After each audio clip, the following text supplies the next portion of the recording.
Maintain a righteous life. దేవుడిచ్చిన నీతి ద్వారా కొనసాగించడం, కాపాడుకోవడం, డైలీ కాపాడుకోవడం, కొనసాగించడం. ఓకే, సో మనం ఏదైనా కొంటున్నప్పుడు, ఏదైనా కొన్న తర్వాత ఒకవేళ దాన్ని సరిగ్గా మెయింటైన్ చేయకపోతే ఏమవుతుందండి? పాడైపోతుంది, అవునా కదా? సంవత్సరంలో స్క్రాప్కి వెళ్ళిపోతుంది.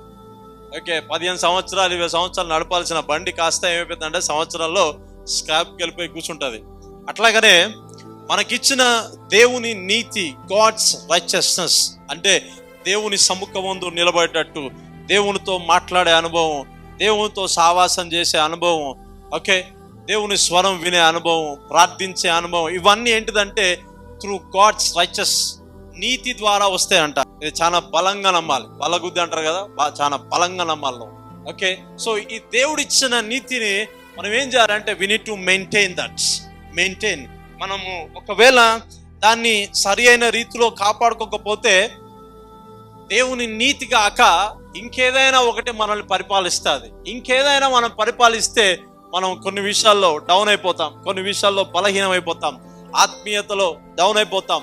ఓకే, గాడ్ని గ్లోరిఫై చేసేది పోయి మనం గ్లోరిఫై అయిపోతాం. హల్లెలూయా.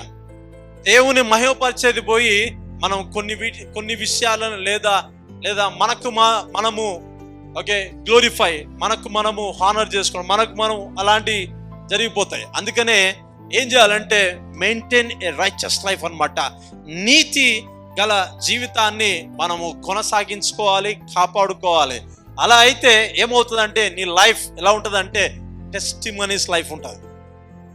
చెప్పండి, సాక్షార్థమైన జీవితము. అవునా? ఈ లోకంలో మనకేం కావాలి చెప్పండి? ముఖ్యంగా ఏం ఉండాలి చెప్పండి? ఏం కోల్పోయినా ఏం కోల్పోద్ది అంటారు? ఏం కోల్పోద్ది అంటారు? అవునా? అది కోల్పోతే నీ విలువ ఉంటుందా? అవునా? నువ్వు ఎన్ని చేసినా, ఊడ్చినా, తుడిచినా, ఏం చేసినా టెస్టిమనీ లైఫ్ వెళ్ళిపోతుంది అన్నమాట. ఓకే, మరలా అది కాపాడుకోవడానికి ఇట్ టేక్స్ టైం. ఎందుకంటే మనుషులు శారీరంలో రక్త మాంసం కలిగిన వాళ్ళు కాబట్టి అలా ప్రభు క్షమిస్తాడు, కానీ ప్రజలు చూస్తూ ఉంటారు. అయితే మనం ఏం చేయాలంటే ఆ లైఫ్ని మనం కాపాడుకోవాలా. ఆ లైఫ్ని మనం కాపాడుకోవాలంటే ఎవ్రీ టైం, ప్రతిసారి నా ద్వారా దేవుడే మహిమనందును గాక. హల్లెలూయా. చెప్పండి, నా ద్వారా దేవుడు ఒక్కడే మహిమనందును గాక. ఆ లైఫ్ని మనం మెయింటైన్ చేయాలా. అలాంటి లైఫ్, అలాంటి జీవితాన్ని మనం మెయింటైన్ చేయాలా. ఎందుకంటే క్రిస్టియన్ లైఫ్ ఏంటిదంటే walk with the Lord, not walk with the world. లోకముతో నడవడం కాదు, కానీ దేవునితో నడవడం అంటారు దాన్ని క్రిస్టియన్ లైఫ్ అంటే. ఓకే, సో వాట్ దేవునితో నడవడం అంటే ఏంటిదంటే దేవుని యొక్క గుణలక్షణాలు, దేవుని యొక్క వాక్యమును, ఓకే, దేవుని యొక్క మాటను కరెక్ట్గా మెయింటైన్ చేసేటట్టే అన్నమాట. సరి అయిన, అవునా? ఇప్పుడు నువ్వు ఎలా జీవించాలో నీకు తెలుసా? తెలియదు. అవునా? ఇది ఎలా చేయాలో తెలుసా? నీకు తెలియదు. నీకు ఒకరు బోధించే వాళ్ళు కావాలా, ఒకరు చెప్పేవాళ్ళు కావాలా. దిస్ ఈస్ ద ట్రూత్ అని చెప్పేవాళ్ళు కావాలా. ఇది సత్యము, this is the true life, this is the powerful life, ఇది శక్తివంతమైన జీవితం అని చెప్పేవాళ్ళు కావాలా. ఎవరు చెప్తారు? అది ఎవరు చెప్తారు? దైవజనుడు చెప్తాడు. దైవజనుడు ఎక్కడి నుంచి చెప్తాడు? బైబిల్ చెప్తుంది, అవును కదా? బైబిల్ ఎవరిది? గాడ్. ఓకే, దేవుడు తన మాట చేత తన పిల్లల్ని ఏం చేస్తారంటే సరిచేసి తనకు అనుకూలంగా చేసుకుంటాడు. చెప్పండి, నేను అనుకూలంగా జీవించాలి. ఎవరికి? Only God. హల్లెలూయా. ఓకే, సరే చదువుదాం. యాకోబు రాసిన పత్రిక 4వ అధ్యాయం. నేను రీసెంట్లీ ఆఫ్రికా వెళ్ళాను, కెన్యా దేశం వెళ్ళాను. అక్కడ బిషప్, ఒక దైవజనుడు, దే ఆర్ ఆల్ బిషప్స్, వాళ్ళందరూ దైవజనులు. అయితే సో ఆ కాన్ఫరెన్స్లో నేను బయటికి పోవడానికి ఒక వ్యక్తి నాతో పాటు వస్తాడు వెళ్తాడు. వాళ్ళు మంచి బ్లెస్డ్గా ఉన్న వాళ్ళే, జాగ్రత్తగా వినాలి. వాళ్ళు చాలా మంచి బ్లెస్డ్గా ఉన్న వాళ్ళే. They are bishops. వాళ్ళ కింద దగ్గర 100 సంఘాలు, 150 సంఘాలు ఉన్నాయి. వింటున్నా ఎవరన్నా? 100 సంఘాలు, 150 సంఘాలు ఉన్నాయి. సో ఆ వ్యక్తులు అక్కడ ఆ దైవజనుని కింద ఉన్నారు. అయితే సో నేను వాష్రూమ్కి వెళ్తున్నప్పుడల్లా, వాటర్ తాగడానికి వెళ్తున్నప్పుడల్లా వాళ్ళు వెంబడ వస్తున్నారు, వెళ్తున్నారు. అంటే వాళ్ళు ఏదేది కావాలో అది సమకూరుస్తున్నారు, ఇస్తున్నారు, చూసుకుంటున్నారు, ఎక్కడ పోకుండా. వాళ్ళు అన్ని విధాలుగా వాళ్ళు ఏం చేస్తున్నారంటే దే ఆర్ సీయింగ్ అనమాట, మంచిగా చూసుకుంటున్నారు, ఆ వ్యక్తిని చూసుకుంటున్నారు, వచ్చిన వ్యక్తులు అందరినీ. అయితే జాగ్రత్తగా వినాలి, ఇది జరిగిన సంఘటన. ఇది వాళ్ళు ప్రతిదానికి థ్యాంక్ యూ చెప్తున్నారు, సారీ చెప్తున్నారు. చాలా మంచిగా అనిపించింది.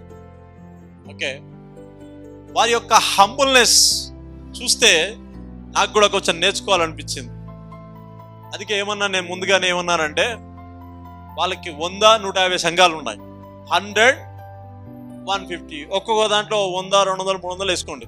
ఎంత ఉన్నది అనుకోండి, ఎంత ఉండొచ్చు? చాలా పెద్ద సంఘమే కదా. సంఘము కాదు, సంఘాలు.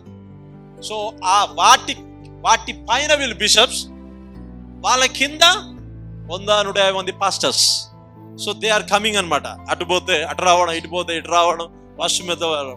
సో అంటే ఇది వినాలి ఖచ్చితంగా.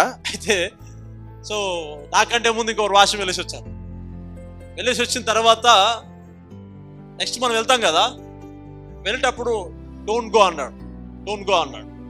అదే ఓకే అని నేను వెయిట్ చేశాను. జస్ట్ వెయిట్ అన్నాడు. ఓకే, అక్కడ వెయిట్ చేస్తే ఆయన వెళ్ళి చూసుకొని ఇజ్ ఇట్ నీట్గా ఉందా లేదా అని చెప్పి పుష్ చేసి కొంచెం టిష్యూ పేపర్ తీసుకొని, తెలుసు కదా దేన్ని క్లీన్ చేయాలో, తెలుసు కదా. ఓకే, ఆ మీదంతా క్లీన్ చేసి now you can go man of God అన్నాడు. అది ఒక్కసారి నాకు చాలా ఒకసారి ఒకలా అనిపించింది. ఎవరతను? 100 మంది 150 మంది సంఘాలకి బిషప్. తాను ఏం చేస్తున్నాడు? ఈ క్లీనింగ్ ద టాయిలెట్స్. అందరికా? ఒక్కరికా? నా ఒక్కరికే. సో నెక్స్ట్ ఇంకోరు వస్తే వాళ్ళకు కూడా చెప్పలేము. సో దానిలో ఏం చూసానంటే, నేను ప్రైడ్ చూడలే, హంబుల్నెస్ చూసిన. హల్లెలూయా. అర్థమైందా? ఇది లిటరల్ గా జరిగింది. నేను కథ అల్లను ఎప్పుడైనా, ఇది లిటరల్ గా నేను చూసిన. నా ముందే టిష్యూ, అసలు ఏం చేస్తున్నాడు పోయి, నేను ఇట్లా, దానికి లాక్ లేదు. ఓకే, దీనికి లాక్ లేదు. ఇది తీసి తర్వాత అందులో పోవాలి. ఇది తీసి నేను చూస్తే అతను ఏం చేస్తున్నాడు తెలుసా? టిష్యూ పేపర్ తీసుకొని అంతా క్లీన్ చేసి వాటర్ వేసేసి నౌ యూ కెన్ గో అన్నాడు. నాకు ఒక్కసారిగా నాకేం అర్థం కాలేదు. ఎంత మనం చేసుకోవచ్చు, బట్ కేరింగ్ ఒకటి, హంబుల్నెస్ ఒకటి.